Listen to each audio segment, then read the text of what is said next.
नमस्कार, रीवा 24 के ताजा तरीन अंक के साथ मैं शैलेंद्र। सबसे पहले प्रमुख खबरें। कांग्रेस ने नागरिक आपूर्ति निगम एवं जिला विपणन कार्यालय द्वारा किए जा रहे घोटाले का किया खुलासा, लगाए गंभीर आरोप। आपातकाल के 50 वर्ष पूर्ण होने पर भाजपा ने मनाया काला दिवस। वर्तमान समस्याओं पर पत्रकारों के कड़े सवालों से हुए असहज।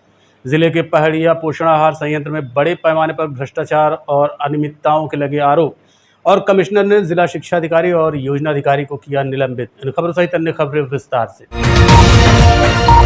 रीवा जिले में साल 2019-20 और 2020-21 में नागरिक आपूर्ति निगम एवं जिला विपणन कार्यालय द्वारा किए गए धान एवं गेहूं के परिवहन कार्यों में अनियमितता और घोटाले का आरोप लगा है। कांग्रेस नेता कुंवर सिंह के नेतृत्व में जारी पत्र में कहा गया कि परिवहन कार्य में मिलीभगत कर नान अधिकारियों द्वारा भारी आर्थिक गड़बड़ी की गई है। ज्ञापन में साल 2021 में तत्कालीन कलेक्टर द्वारा गठित जांच टीम का भी हवाला दिया गया, जिसमें टीम के सदस्यों ने मंडी परिसर, गोदामों और फर्जी बिलों की पड़ताल की थी। इसी को लेकर सौंपे गए ज्ञापन में नामजद अधिकारियों और कर्मचारियों की सूची भी दी गई, जिसमें विपणन अधिकारी, खाद्य निरीक्षक, लेखापाल और सहायक ग्रेड 3 तक शामिल हैं। कांग्रेस कमेटी ने इस मामले में आयुक्त से आवश्यक कदम उठाने की मांग की है। पूरे मामले को लेकर क्या कहा कांग्रेस नेता कुंवर सिंह और विनोद शर्मा ने, आपको सुनवाते हैं। शेर खाजा नियम कौन बना रहा, नियम किसके द्वारा चल रहे हैं, कहीं कोई वो नहीं। ये जो रिपोर्ट है, ये रिपोर्ट नागरिक आपूर्ति निगम जिला एवं विपणन कार्यालय जिला रीवा का जांच प्रतिवेदन है। यह विनोद शर्मा का इल्जाम नहीं, विनोद शर्मा का आरोप नहीं है। इला तिवारी रीवा के अपर कलेक्टर थी, उनके नेतृत्व में 8 सदस्यीय टीम ने यह पूरी रिपोर्ट 1 साल में बनाई। इला कलेक्टर का ट्रांसफर हो गया तो बाद में शैलेंद्र सिंह जी अपर कलेक्टर बने।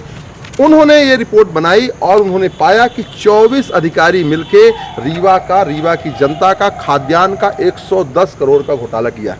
कितने का घोटाला? 110 करोड़ का।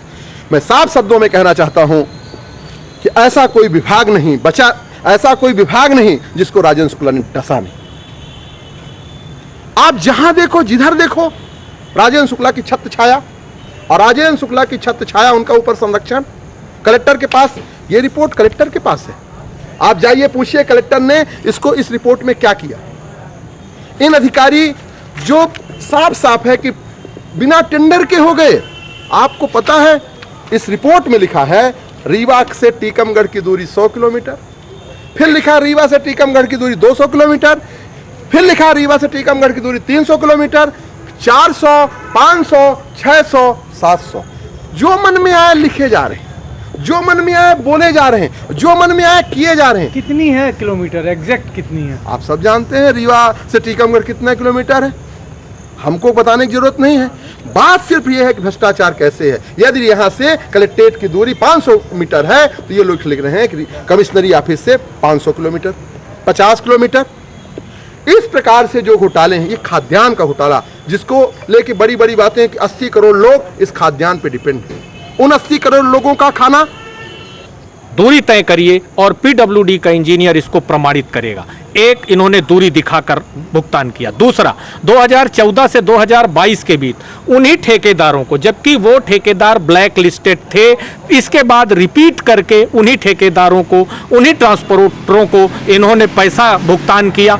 तीसरी बात, एडवांस पैसा भुगतान करने का किसी प्रकार का कोई कानून नहीं है। मध्य प्रदेश सरकार का एक स्टेट कॉरपोरेशन लिमिटेड का कानून है कि आप किसी प्रकार की कोई अग्रिम राशि भुगतान नहीं करेंगे। इसके बावजूद उन्हीं ठेकेदारों को, इन्हीं 24 अधिकारियों ने, 24 अधिकारी नान के मिलकर, अधिकारी, कर्मचारी, सारे लोग मिलकर उन्हीं ट्रांसपोर्टरों को भुगतान किए। तीसरा, 54.4% अधिक SOR पर भुगतान किया। और चौथा मामला है, जैसे रीवा से छतरपुर की दूरी 250 किलोमीटर है, तो इसको इसी कागज में कहीं 500 किलोमीटर, कहीं रीवा से छतरपुर 650 किलोमीटर, और कहीं रीवा से छतरपुर 700 किलोमीटर। तो इस प्रकार रीवा जिले में, और चौथा और आखिरी है कि बिना टेंडर के उन्हीं ट्रांसपोर्टरों को एडवांस राशि। आपातकाल के 50 वर्ष पूर्ण होने पर भारतीय जनता पार्टी ने देश भर में इसे काला दिवस के रूप में मनाया। इसी कड़ी में रीवा में भी एक पत्रकार वार्ता और प्रदर्शनी का आयोजन किया गया। आपातकाल के 50 वर्ष पूरे होने पर भारतीय जनता पार्टी ने देश भर में इसे काला दिवस के रूप में मनाया। इस दौरान रीवा में एक प्रदर्शनी का भी आयोजन किया गया, जिसका अवलोकन उप मुख्यमंत्री सहित तमाम भारतीय जनता पार्टी के नेताओं ने किया। इसी कड़ी में बाद में एक पत्रकार वार्ता का भी आयोजन किया। पत्रकार वार्ता में आपातकाल के दौर को लोकतंत्र का सबसे बड़ा हमला बताते हुए भाजपा नेताओं ने कांग्रेस पर तीखे प्रहार। पत्रकारों ने वर्तमान राजनीति, हालात और अभिव्यक्ति की स्वतंत्रता को लेकर जब सवाल उठाए तो भाजपा नेता असहज नजर आए और जवाब देने से कतराते दिखे। आपातकाल के 50 साल बाद भी लोकतंत्र और अभिव्यक्ति की आज़ादी को लेकर बहस जारी है। अब देखना होगा कि आने वाले समय में ये मुद्दे किस दिशा में जाते हैं। में प्रावधान किया गया कि संसद में और विधानमंडलों में कोरम की आवश्यकता नहीं होगी, एक सदस्य ही किसी भी विधेयक को पारित करा सकता है। ये कोरम का अभाव ही समाप्त कर दिया।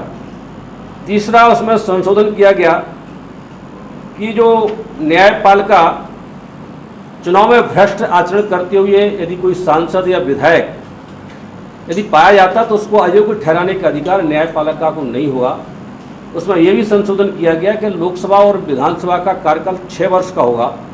और ये संशोधन लाने के बाद जो कांग्रेस के नेता थे सीएम स्टीफन, उन्होंने कहा था कि 42वें संविधान संशोधन के बाद जो संसद की शक्ति है वो किसी भी अदालत के दायरे से बाहर होगी। कोई भी अदालत उसकी समीक्षा नहीं कर पाएगी, कोई भी उस पर अड़ंगे नहीं डाल पाएगी। और उन्होंने ये भी कहा था कि हम अदालतों पर छोड़ते हैं कि वो इससे संविधान संशोधन का वो अवहेलना करना चाहे तो करें और नहीं करना चाहे तो नहीं करें।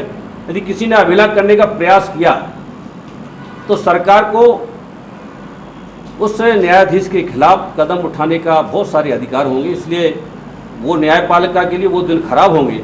और उसका परिणाम था कि आगे चल कर के न्यायपालिका ने समर्पण भी किए। एडीएम जबलपुर वर्सेस श्रीकांत शुक्ला, जबलपुर में घटनाक्रम घटा और उसके खिलाफ वो सुप्रीम कोर्ट में गए।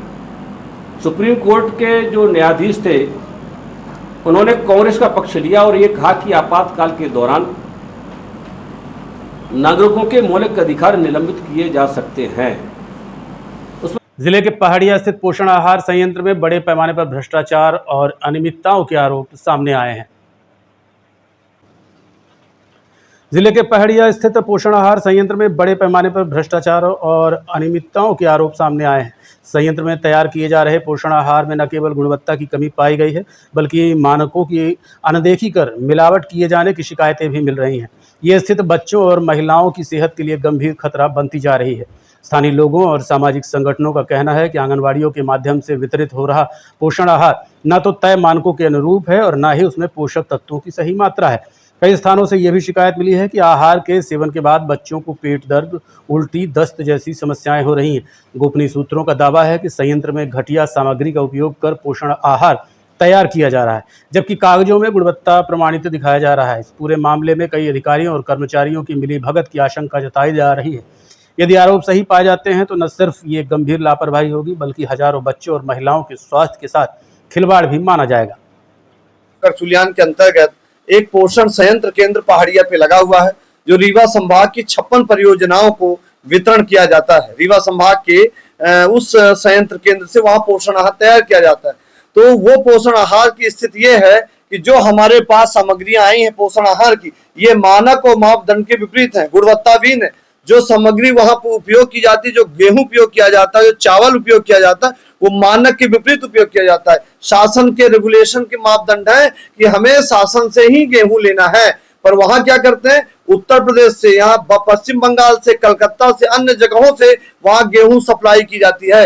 वहां छोटे छोटे व्यापारियों से गेहूं लोकल में लिए जाते हैं, लोकल में सामग्री ली जाती है, वहां की सामग्री बाहर बेची जाती है। जो मानक, जो मापदंड वहां अपनाए जाने चाहिए, जो क्वालिटियां मेंटेन की जानी चाहिए, वो क्वालिटियां वहां मेंटेन नहीं की जा रही हैं। वहां की सामग्रियां आप देखिए कि वहां की प्रोटीन, पहाड़िया के एक गांव में कम से कम लगभग 1 करोड़ की, ये मेरा आकलन है 1 करोड़ की, तो वहां पर पहाड़िया में प्रोटीन बाहर पड़ी है। आप देख भी सकते हैं, वहां पे मौके पर निरीक्षण कर सकते हैं। मैं बड़े दावे के साथ कह रहा हूँ। गेहूं की क्वालिटी मैं आपको अभी कुछ देर दिखाऊंगा, गेहूं की क्वालिटी कैसे है। तो गेहूं की सबसे थर्ड क्वालिटी पोषण आहार में दी जाती, बच्चों के साथ। बच्चे कुपोषित न हो, महिलाएं गर्भवती, पोषण आहार उनको सही समय पे मिलना चाहिए और सही क्वालिटी का मिलना चाहिए, ताकि उनमें जो मानक मापदंड पोषण आहार में है, जो शासन के रेगुलेशन तैयार किए गए, जो बनाए गए हैं, उन पोषण आहारों से खिलवाड़ किया जा रहा है। पोषण आहार तैयार ही नहीं किया जा रहा। इस संबंध में पहाड़िया के जो वहां श्रमिक थे, उन्होंने मुझे लिखित तौर से और माननीय आयुक्त महोदय रीवा को पूर्व में भी आवेदन दिया था, उसकी कॉपी मेरे पास भी है। इस संबंध में हमने आयुक्त महोदय रीवा को इस आशय का ज्ञापन पत्र आवेदन दिया है कि रीवा जिले में मानक के विपरीत, गुणवत्ता विहीन जो कैलोरी होनी चाहिए, जो मानक होने चाहिए, उस मानक के विपरीत पोषण आहार तैयार किए जा रहे हैं। जो वहां पे चीजें होनी चाहिए वो गेहूं चावल की मात्रा अधिक उसमें तैयार की जाती है और मानक के विपरीत कार्य किए जाते हैं। क्यों न रीवा जिले में कुपोषित बच्चे पैदा हो, क्यों न गर्भवती महिलाओं के गर्भहरण हो या गर्भ नष्ट हो जाए। इस प्रकार की घटनाएं रीवा जिले में हो रही, रीवा संभाग में हो रही। खाद्य में घोटाला हो रहा, खाद्यान्न में घोटाला हो रहा, व्यापक स्तर में इस प्रकार का भ्रष्टाचार वहां पर किया जा रहा है। रीवा जिले में नशे के खिलाफ एक बड़ी कार्रवाई करते हुए पुलिस ने मेडिकल एजेंसी की आड़ में चल रहे नशे के कारोबार का भंडाफोड़ किया है। रीवा जिले में नशे के खिलाफ एक बड़ी कार्रवाई करते हुए पुलिस ने मेडिकल एजेंसी की आड़ में चल रहे नशे के कारोबार का भंडाफोड़ किया है। आईजी गौरव राजपूत एवं एसपी विवेक सिंह के नेतृत्व में चौराहा थाना पुलिस द्वारा महिया क्षेत्र में संचालित एक मेडिकल एजेंसी पर छापा मारा गया, जहां से करीब 23 लाख की नशीली टेबलेट्स बरामद की गई। इस दौरान पुलिस ने 3 सप्लायरों को मौके से गिरफ्तार किया, जो लंबे समय से मेडिकल कारोबार की आड़ में अवैध रूप से नशीली दवाओं की आपूर्ति कर रहे थे। बरामद टेबलेट्स प्रतिबंधित और उच्च नशे की श्रेणी में आती हैं, जिनका उपयोग बिना डॉक्टर की सलाह के किया जाना कानूनी अपराध है। पुलिस अधीक्षक विवेक सिंह ने बताया कि कार्रवाई एक गुप्त सूचना के आधार पर की गई थी और नशे के इस अवैध नेटवर्क की जड़ें अन्य जिलों तक फैली हो सकती हैं। आगे की जांच के लिए फार्मेसी अधिनियम और एनडीपीएस एक्ट के तहत मामला दर्ज कर लिया गया है। तो ये की गई है और इसमें बेसिकली एफिटामाइन ये जो ड्रग है इसको अवैध तरीके से ये लोग कैरी किए हुए थे और इनके पास से जब्ती की गई है। टोटल 3,34,368 नग ये टैबलेट्स हैं और जिनकी कीमत जो है वो लगभग 23 लाख के आसपास है। 3 आरोपी हैं इसमें, सज्जन पटेल, मनोज कुमार गुप्ता, पुष्पेंद्र नामदेव और विद्यासागर उपाध्याय, जिसमें से 3 लोगों को अभी चौराहा पुलिस ने अरेस्ट कर लिया है। इनका पुलिस रिमांड लिया गया है और आगे इसमें इन्वेस्टिगेशन किया जाएगा। ये इनके पास से अलग अलग जैसे कुछ तीनों के ही पास से ये जब्ती है, अलग अलग स्थानों से जब्ती। ये इन्होंने गुजरात का एक मैन्युफैक्चरिंग कंपनी है, उससे इन्होंने ऑर्डर प्लेस किया था और वहीं से इसको मंगवाया गया। यहाँ कहाँ है? यहाँ इन्होंने ट्रांसपोर्ट है चौराहा थाना अंतर्गत, वहां इसको इन्होंने ऑर्डर देके मंगवाया था। ये जैसा कि मैंने बताया कि 23 लाख। मध्य प्रदेश कर्मचारी चयन आयोग द्वारा आयोजित परीक्षा में देरी की वजह से छात्रों को असुविधाओं का सामना करना पड़ा, हालांकि बाद में समस्या को ठीक कर लिया गया।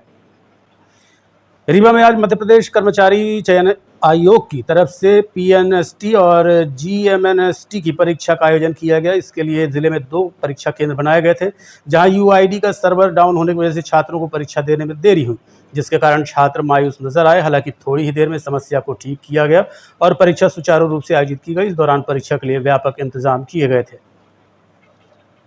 ये क्या विलंब क्या हुआ था? ये यूआईडी की साइट जो आधार ऑथेंटिकेशन है वो साइट सही से नहीं चल पा रही थी, तो एलएमपी में ये समस्या थी, हमारे सेंटर बस में नहीं, तो उसके लिए थोड़ा डिले हुआ। सुबह की पाली में तो फिर डिले हुआ था, तो बाईपास करके डायरेक्ट उनका हम वेरिफिकेशन करवा दिए थे और बाद में एग्जिस्ट टाइम आधार ऑथेंटिकेशन हुआ और इस समय भी वही समस्या हो गई थी, लेकिन अब सही से साइट कार्य कर रही है और सब लोग प्रवेश कर रहे हैं। जो समय खराब हुआ छात्रों क्या उनको समय? नहीं, समय खराब नहीं हुआ है छात्रों का। जितने टाइम उनका 2 घंटा यूजर आईडी में पासवर्ड डालने के बाद जितने टाइम वो लॉगिन करेंगे उससे उनको 2 घंटे पर्याप्त समय मिलेगा। अब ये है कि ड्यू टाइम पे 3 बजे से परीक्षा शुरू हो रही है, तो 5 बजे तक न समाप्त होकर के 5:30 पहुंच सकते। नहीं, ऐसा नहीं है। मध्य प्रदेश कर्मचारी चयन आयोग के माध्यम से यहाँ पर पीएनएसटी और जीएनएसटी की परीक्षा का आयोजन 2 कंप्यूटर सेंटर्स पर किया जा रहा है रीवा जिले में। एक ये एमएलसीटी कॉलेज है और दूसरा पेंटियम पॉइंट कॉलेज है। दोनों में परीक्षा सुचारू रूप से चल रही है। 24 तारीख से 27 तारीख तक के लिए परीक्षा ये आयोजित की गई है।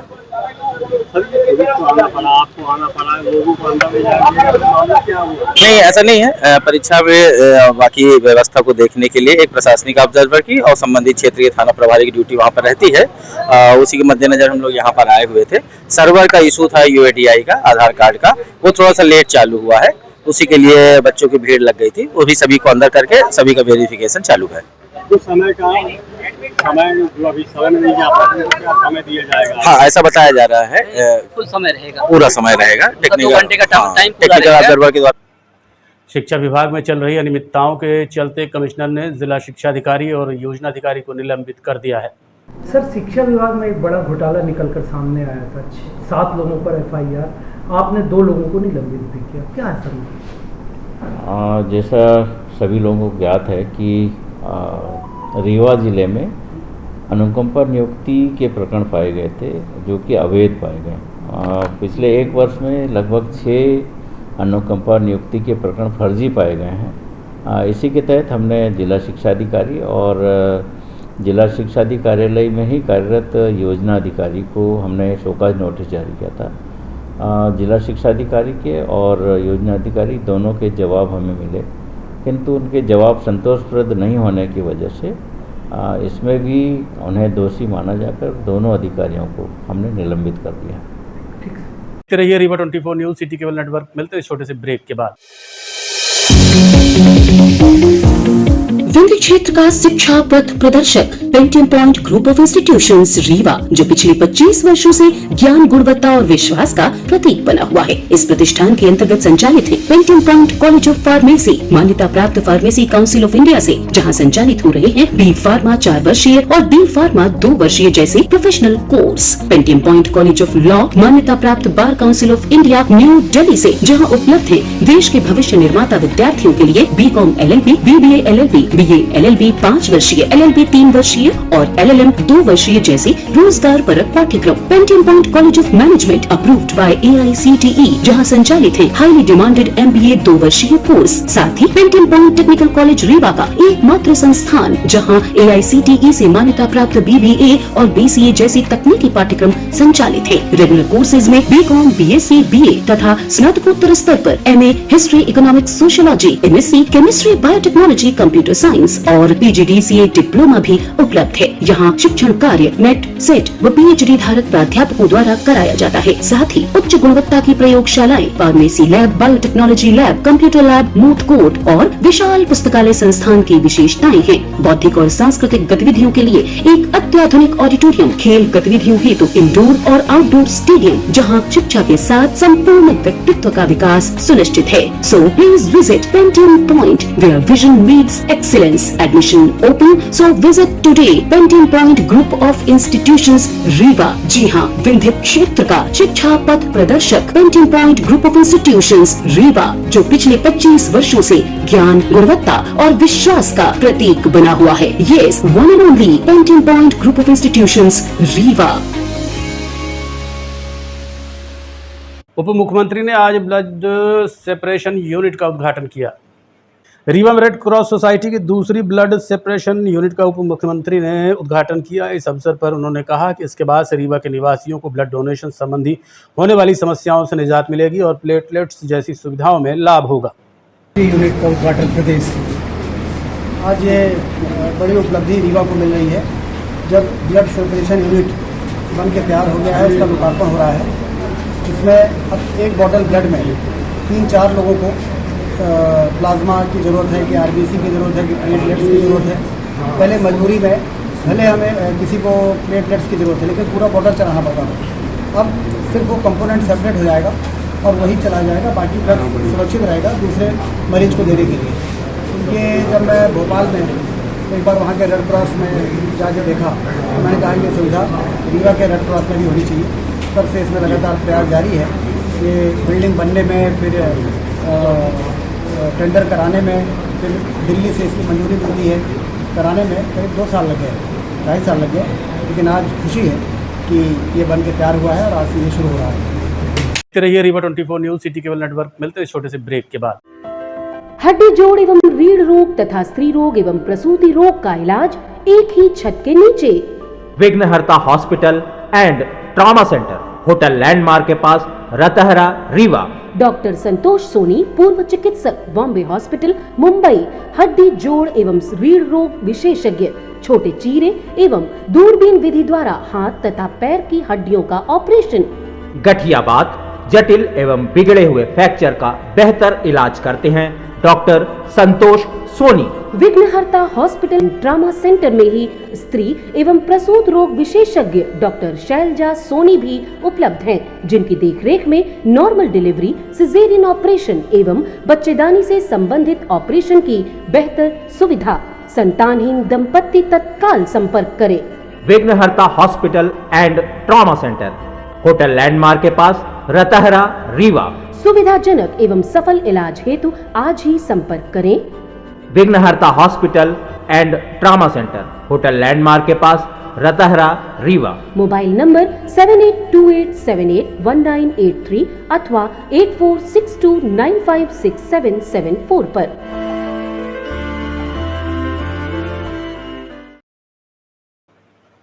पिछले 15 दिनों से बीमार चल रहे भगवान जगन्नाथ आज स्वस्थ हो गए, जिसकी जानकारी राज वैद्य द्वारा दी गई।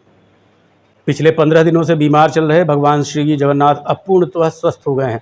ये जानकारी नगर के वरिष्ठ देव वैद्य ओम प्रकाश पंसारी द्वारा दी गई।